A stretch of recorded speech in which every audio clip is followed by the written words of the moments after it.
Indian പ്രതിരോധ രംഗത്ത് ഒരു നിർണായക ചുവടുവെപ്പ്. അതിർത്തി സുരക്ഷ ശക്തമാക്കാനും തദ്ദേശീയ പ്രതിരോധശേഷി വർദ്ധിപ്പിക്കാനും ഇന്ത്യ ഒരുങ്ങുന്നു. ഇതിനായി 87 മീഡിയം ഓൾട്ടിറ്റ്യൂഡ് ലോങ് എൻഡ്യൂറൻസ് ഡ്രോണുകൾ അതിവേഗം വാങ്ങാനാണ് തീരുമാനം.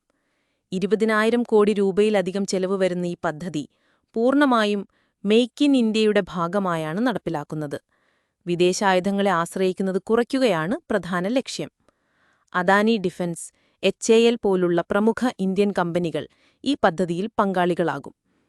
അതിനൂതന നിരീക്ഷണ സംവിധാനങ്ങളും ആക്രമണശേഷിയുമുള്ള ഈ ഡ്രോണുകൾ പാകിസ്ഥാൻ, ചൈന അതിർത്തികളിലെ ദുർഘടമായ പ്രദേശങ്ങളിൽ തത്സമയ നിരീക്ഷണം നടത്താൻ ശേഷിയുള്ളവയാണ്.